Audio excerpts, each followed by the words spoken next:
अन्नदाता, पग पग पर है संग तुम्हारे अन्नदाता। लहू किसानों का बन के पसीना सींचता है धरती का सीना।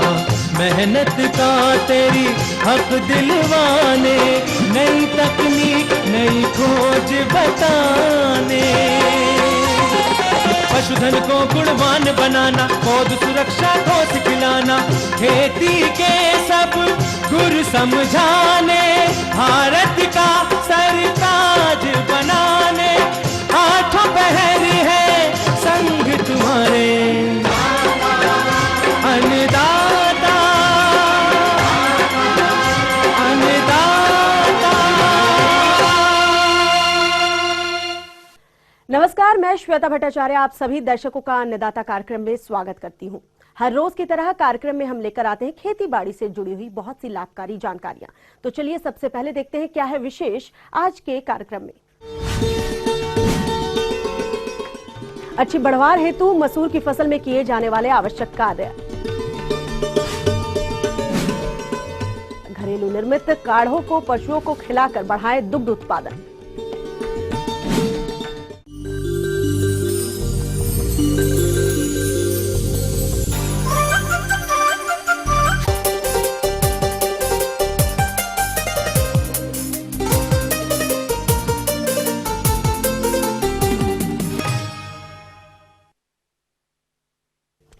अपने प्रदेश में निचले और कम सिंचाई वाले क्षेत्रों में ज्यादा बोई जाने वाली फसल मसूर है।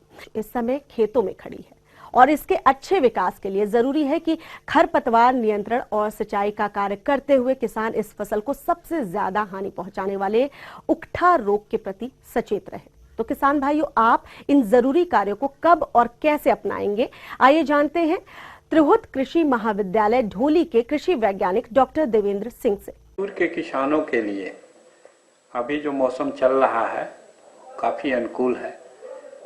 अभी जिन किसान भाइयों का मसूर की फसल 20 से 25 दिन की हो गई है, उनको सबसे पहला आवश्यक है कि उसमें खरपतवार उगाए होंगे और उसका वो निराकरण करें। मैकेनिकल विधि से खरपतवार नियंत्रण। खरपतवार निराकरण करने के लिए परंपरागत तरीका अगर कतार में बोए हैं तो हैंड हो या व्हील हो का उपयोग करके उसमें आर्थिक रूप से अच्छे ढंग से खरपतवार नियंत्रण कर सकते हैं। अगर छिटकवा विधि से मसूर लगाए हों और ऐसे में खरपतवार ज़्यादा उगाए हैं तो खुरपी मैकेनिकल खुरपी से ही निराई गुड़ाई कर सकते हैं।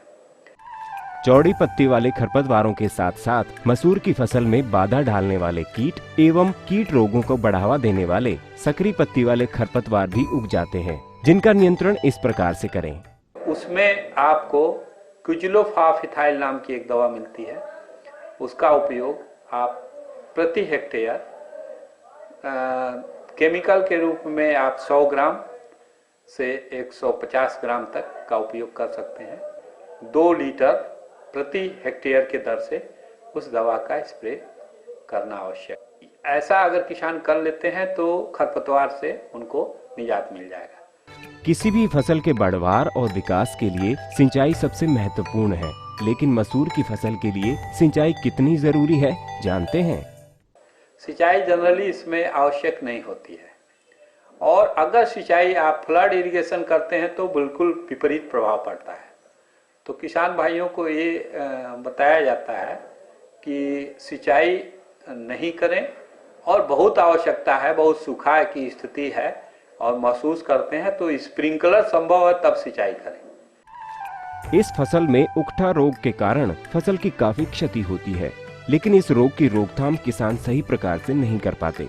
तो कैसे करें इस रोग का नियंत्रण, आइए जानते हैं। उकठा रोग का प्रभाव देखा जाता है तो उससे बचने के लिए और पौधे में अच्छी बढ़वार करने के लिए एक अनुशंसा की जाती है कि 1 ग्राम पर लीटर के हिसाब से कार्बेंडाजिम और किसी माइक्रोन्यूट्रिएंट्स का जिसमें जिंक, कॉपर, आयरन और मैग्नीज का मिक्सचर हो, उसका 2 से 3 ml जो बाजार में एग्रोमीन या मल्टीप्लेक्स ब्रांड के नाम से मिलता है, उसका स्प्रे करने पर आशातीत बढ़ोतरी और बहुत तरह से रोग और व्याधियों से छुटकारा प्राप्त होती है। मसूर की खेती के लिए किसान इन जरूरी कार्यों को जरूर अमल में लाएं, जिससे कि फसल में अच्छी उपज मिल सके। ये थी कुछ उपयोगी जानकारियां। अब लेते हैं एक छोटा सा ब्रेक, जल्द लौटेंगे और कार्यक्रम में आगे हैं महत्वपूर्ण जानकारियां। बने रहिए हमारे साथ। घरेलू निर्मित काढ़ों को पशुओं को खिलाकर बढ़ाएं दुग्ध उत्पादन।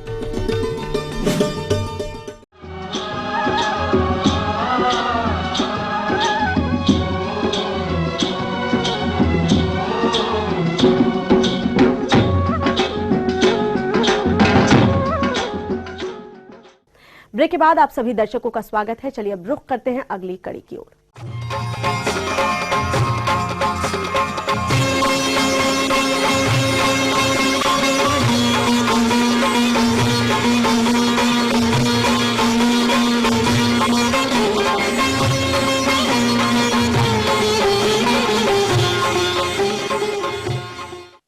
हमारे प्रदेश के अधिकतर किसान पशुपालन व्यवसाय से जुड़े हुए हैं, परंतु आहार में कई पोषक तत्वों की कमी के चलते पशुओं की गर्भावस्था से लेकर बयात के बाद तक कई तरह की समस्याएं आ जाती है, जिसका सीधा असर पशु के दूध उत्पादन पर पड़ता है। साथ ही पशु में कई अन्य विकार भी देखने को मिलते हैं। इस समस्या को देखते हुए नेशनल डेयरी अनुसंधान संस्थान करनाल के वैज्ञानिकों ने एक घरेलू काढ़ा तैयार किया है। तो इस घरेलू काढ़े की क्या क्या विशेषताएं हैं, आइए जानते हैं नेशनल डेयरी अनुसंधान संस्थान करनाल के वैज्ञानिक डॉक्टर PS ओबराय से।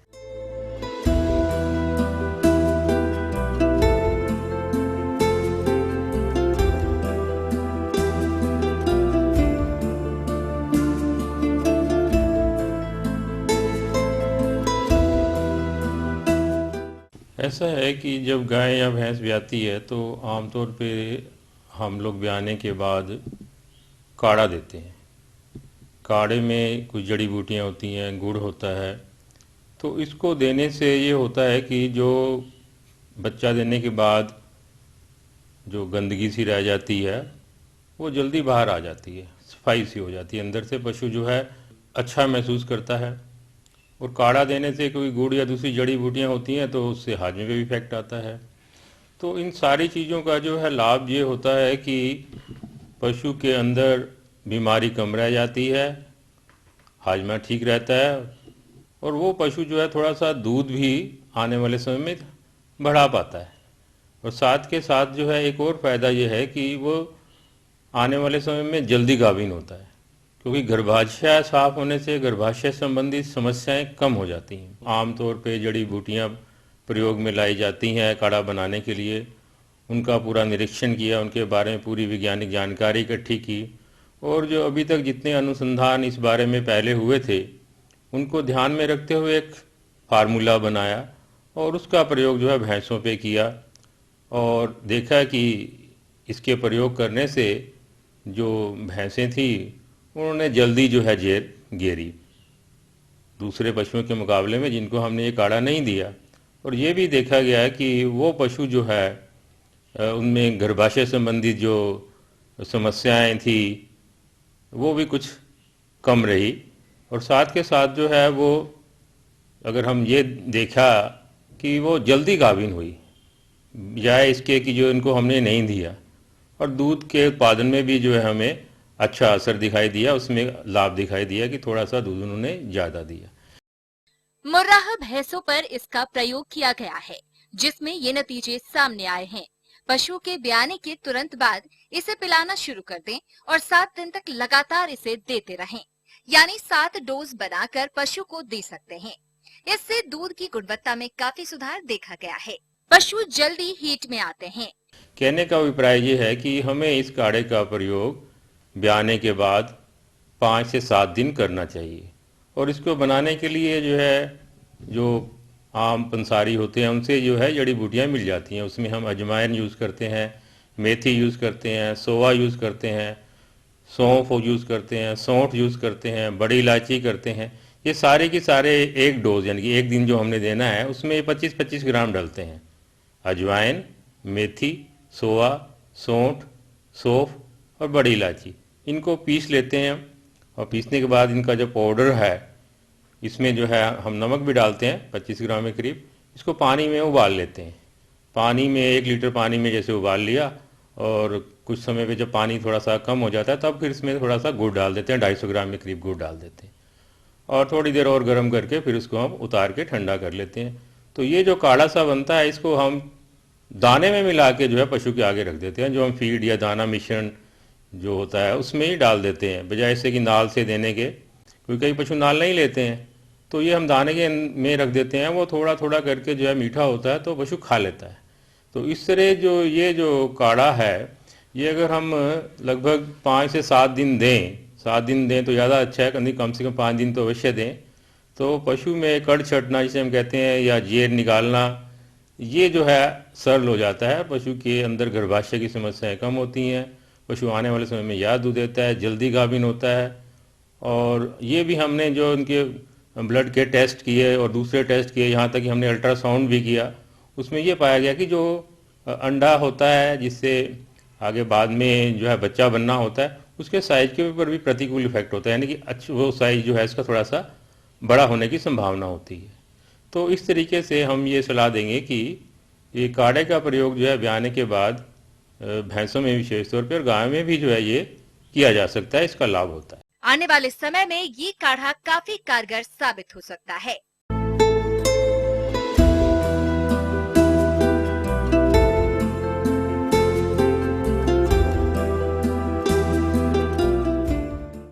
आगे और भी है कुछ रोचक जानकारियां, पर यहां पर रुकेंगे एक ब्रेक के लिए। जल्द हाजिर होते हैं। आम के नए रोपित पौधे की पाले से सुरक्षा और उनमें अन्य जरूरी कार्य।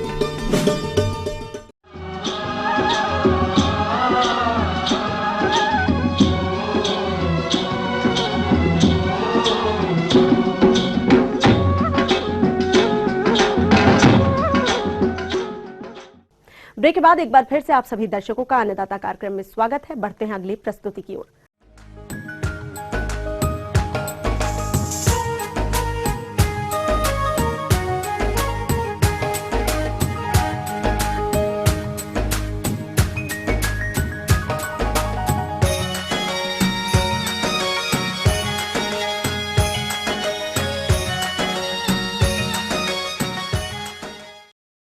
जिन किसानों ने हाल के 1-2 वर्षों में आम के बाग रोपित किए हैं, वो इन बागों में पौधों की उचित बढ़वार के लिए पाले से सुरक्षा और अन्य जरूरी प्रबंधनों को कैसे अपनाएं। आइए जानते हैं एक बागवानी विशेषज्ञ डॉक्टर SP सिंह से।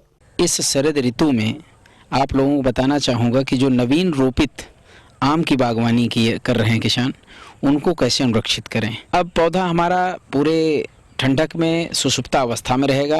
आपको ध्यान देना है कि पूरे बगीचे की साफ सफाई करें, उसके थालों की गुड़ाई कर दें, और पूरे बगीचे में कहीं भी खरपतवार न रहे। जब आप इनको रोपित करते हैं तो उस समय केवल उर्वरक का प्रयोग हम नहीं करते, मात्र खाद का प्रयोग हम करते हैं।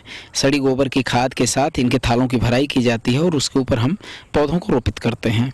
वर्तमान में इनमें आप 50 से 60 ग्राम यूरिया प्रति पौधा, 150 ग्राम DAP और लगभग 60 से 70 ग्राम आपको म्यूरेट ऑफ पोटास मिक्सचर बना करके अच्छी गुड़ाई करके इनके थालों में दे करके सिंचाई कर देनी चाहिए। पौधा फलत में हो या ना हो, छोटा पौधा हो बड़ा पौधा हो, दिसंबर के महीने में प्रायः जो मैंगो मिलीबग है, इसके अंडे से बच्चे जब बदली होगी, जिस समय हमारा मौसम थोड़ा सा परिवर्तित होता है, बादल हो जाते हैं, तो उस समय इनके अंडों की मैच्योरिटी हो जाती है और ये उसमें से कीड़े निकल करके रेंग कर पौधे पर पहुंच जाते हैं और अपना मल त्यागते हैं, जिससे पत्तियां भी प्रभावित होती हैं। तो इसलिए गुड़ाई वगैरह करके थालों में जो है आप बाज़ार में फालीडाल उपलब्ध है, 40 से 50 ग्राम फालीडाल प्रति पौधा आप थाले में जो है डाल दें तो काफ़ी हद तक आपको इस चीज़ से निजात मिल जाएगा।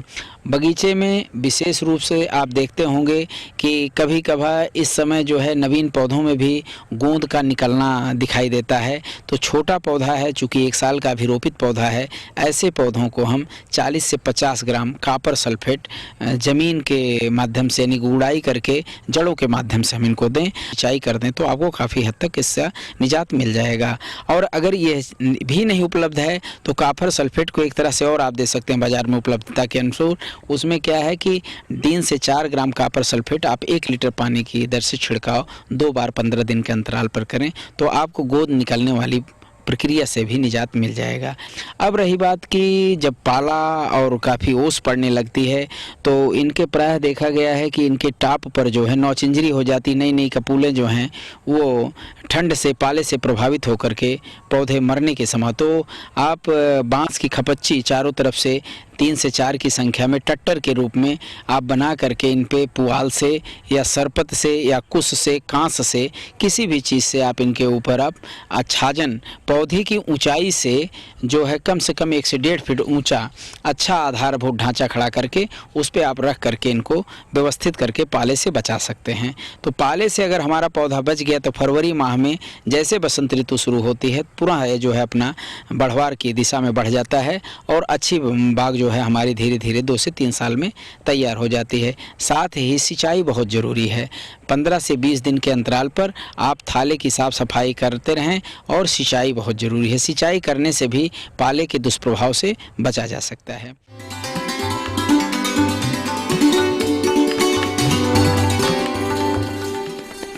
अन्नदाता हेल्पलाइन निशुल्क फोन संपर्क सेवा के माध्यम से आपके द्वारा पूछे गए प्रश्नों में से 1 या 2 महत्वपूर्ण प्रश्नों को हम अपने कार्यक्रम में शामिल करते हैं। इसी के तहत आज का चयनित प्रश्न और उसका जवाब इस प्रकार है। अन्नदाता निशुल्क फोन संपर्क सेवा के माध्यम से पूछे गए प्रश्नों में से आज हमने जिस प्रश्न को कार्यक्रम में शामिल किया है उसे पूछा है जिला कटिहार के कृषक विनोद मिश्रा ने। इनकी सरसों की फसल में आरा मक्खी कीट का प्रकोप देखने में आ रहा है, यह इसके नियंत्रण पर जानकारी चाहते हैं। तो विनोद मिश्रा जी, आपकी जानकारी हेतु प्रस्तुत है कार्यक्रम का यह अंश। तो सबसे पहले मैं किसान भाइयों को आरा मक्खी के बारे में बताऊंगा क्योंकि इनका प्रकोप बहुत काफ़ी अधिक होता है। और ये सरसों के अलावा किसान भाई ये तोरिया हो गया, रेपसीड हो गया, आपका हो गया कैबेज यानी पत्ता गोभी, फूल गोभी और मूली में भी लगते हैं। तो सबसे पहले जो आरा मक्खी के प्रौढ़ कीट को अगर आप देखेंगे, इनके शरीर को देखेंगे तो इनका रंग नारंगी पीले रंग का होता है और इसका जो सर है, हेड, वो काला रंग का होता है। उनके बारे में बात करेंगे तो शुरू के अवस्था में जो ये पिल्लू होते हैं वो हरे रंग के होते हैं, लेकिन जैसे जैसे विकास होता है इस पिल्लू का तो उनका रंग बदल कर हरा काला रंग का हो जाता है। जो इनके वयस्क हैं अक्टूबर के महीने में कोकून से बाहर निकलते हैं, जो कि ऑलरेडी अभी नवंबर चल रहा है तो बाहर निकल गए होंगे। और लगभग ये जो वयस्क हैं 2 से 8 दिन तक जीवित रहते हैं और लगभग 30 से 35 अंडे वो अलग अलग देते रहते हैं पत्तियों पर। तो ये अंडे लगभग 4 से 8 दिन में ये पिल्लू अंडे से बाहर आ जाते हैं और लगभग 3 से 6 के समूह बनाकर ये पत्तियों को खाते रहते हैं सुबह और शाम के समय में। इस अवस्था में छिद्र बना देती हैं पत्तियों पर। इस प्रकार आप देखेंगे कि पत्तियों में केवल जाल सा बन जाता है। क्योंकि अगर खेत में लग चुका है आरा मक्खी तो उनके कैसे मैनेजमेंट करेंगे, यानी कि प्रबंधन कैसे करेंगे। तो सबसे पहले ये है कि फसलों की निकाई गुड़ाई करें, अर्ली सोइंग करना चाहिए। इससे ये होता है कि जो पिल्लू जो सॉ फ्लाई है उसका जो इन्फेस्टेशन है वो एस्केप हो जाता है।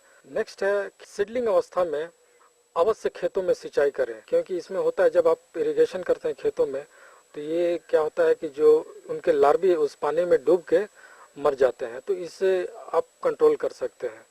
और ये भी देखा गया कि ये पिल्लू समूह में पत्तियों को खाते रहते हैं सुबह और शाम को। तो खेतों में जाएं, देखें सुबह और शाम को कि अगर वो पत्ती को खा रहे हैं तो आप हाथ से भी उसको इकट्ठा करके नष्ट कर सकते हैं। इसके अलावा आप करेले के बीज के तेल को एज ए इमल्सन प्रयोग करके आप आरा मक्खी के पिल्लू के पत्ती को खाने से रोक सकते हैं, क्योंकि ये जो करेले का बीज का तेल है एज ए वो एंटीफिडेंट काम करता है, मतलब कि पत्तियों को खाने नहीं देगा उस आरा मक्खी के पिल्लुओं से। अगर आप कीटनाशक की बात करें तो 625 ml क्विनोल फॉस 25 EC को आप 600 से 700 लीटर पानी में घोलकर प्रति हेक्टेयर की दर से आप यूज कर सकते हैं। तो इसको यूज कब कब करेंगे, एक तो अक्टूबर के मंथ में और एक बार फिर मार्च के महीने में।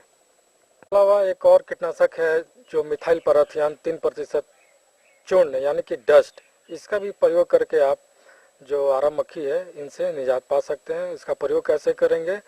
इसका प्रयोग आप 20 से 25 केजी प्रति हेक्टेयर की दर से इसको भुरकाव करें, यानी कि मिथाइल पाराथियान 3% डस्ट का।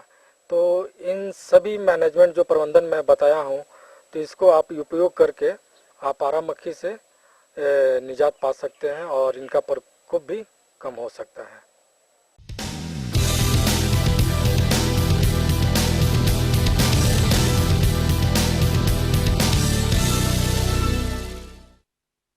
राज्य की विभिन्न मंडियों में कृषि उत्पादों के चढ़ते उतरते बाजार भाव की संक्षिप्त जानकारी इस प्रकार है।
अब आइए देखते हैं कल दिखाए जाने वाले कार्यक्रम की मुख्य झलकियां।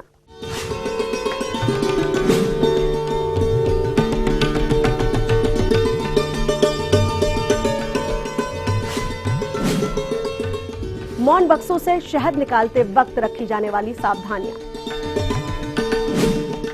हम ये उम्मीद करते हैं कि आज का कार्यक्रम आप सभी दर्शकों के लिए उपयोगी रहा होगा। किसान भाइयों, अन्नदाता आपकी सेवा के लिए संकल्परत है।